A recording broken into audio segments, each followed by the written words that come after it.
Thank you, Miss J. Hello and welcome to the BNZ World Report. I am your host, Angela Ray, where we will be discussing global topics and events from around the world. We're going to get started with our news with a story from TyreekElite.com. And this one is probably going to hurt your pocketbooks, especially in this recession. A federal jury found a 32-year-old Minnesota woman guilty of illegally downloading music from the internet, and they fined her $80,000 each for a total of $1.9 million for 24 songs. According to CNN, Jamie Thomas Rassett's case was the first such copyright infringement case to go to trial in the United States. And this young lady, Thomas Rassett, she's married with 4 children and works for an Indian tribe in Minnesota. So I don't know if you think that they're really going to get that $80,000 from her. According to the BBC's website, drones killed dozens in Pakistan. Of course, the ongoing fighting in the Middle East has been a great concern to both people in the United States as well as abroad. And in this first attack, suspected U.S. drones attacked a Taliban forest camp in South Waziristan near the Afghan border, killing at least 10 militants.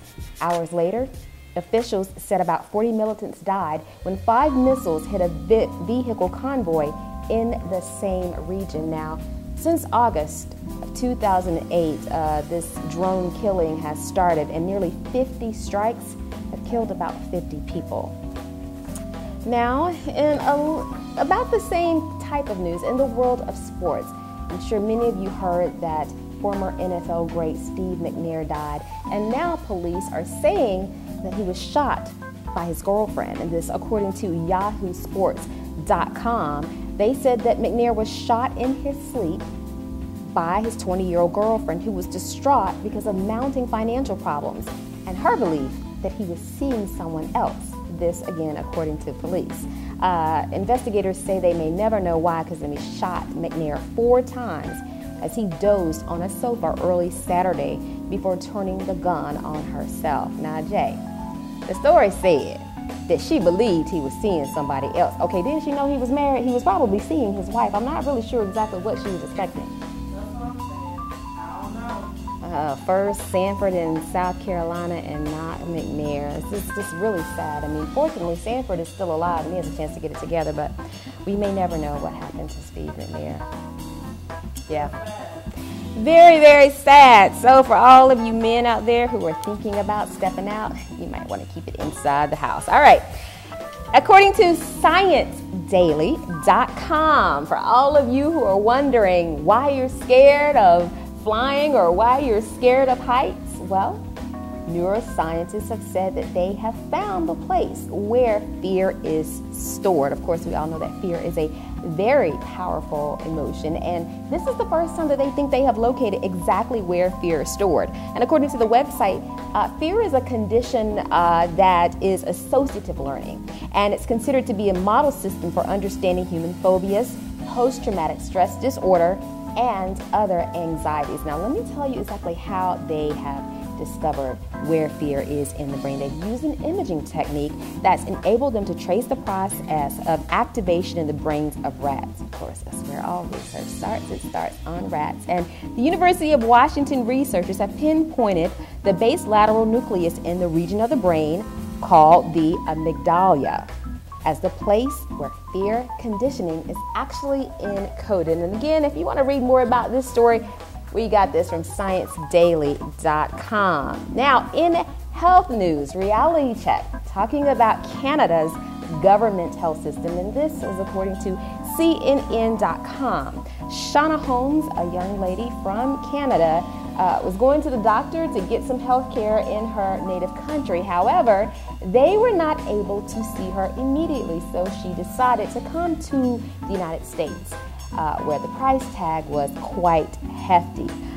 In fact, the U.S. doctors had warned her that she wouldn't be able to see Canadian specialists for a while, but since the government system is the only healthcare system in Canada, she had no choice but to have her surgery in the United States. At the Mayo Clinic in Arizona, it cost her $100,000. Now, why are we talking about this?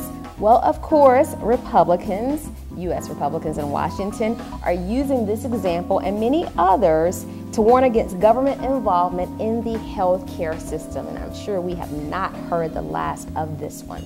And we all know that the memorial for the late King of Pop, Michael Jackson, was held this week. However, his final resting place is still unknown. Stay tuned to Brand News and the B&Z World Report for more on this developing story. And finally, for all of you theater lovers, you don't have to go to Broadway. The National Black Theater Festival is coming to town. It will be held August 3rd through the 8th in Winston-Salem, North Carolina. Now, this has been coined an international celebration and reunion of spirit. This is the 20th anniversary of the National Black Theater Festival, and it's a week-long extravaganza featuring productions, celebrity receptions, readings of new plays, all kinds of activity. And you know who's supposed to be there, Jay? My baby daddy, Lamont Rucker. Yeah, he's supposed to be there along with dozens of other celebrities. If you would like to get more information about the National Black Theater Festival in terms of hotels and the entire listing of productions and celebrities scheduled to appear, please visit the website at www.nbtf.org. And that's it for this week's report. I am Angela Ray, your host, and for more news that you can use, you can visit us 24 hours a day on brandnews.com.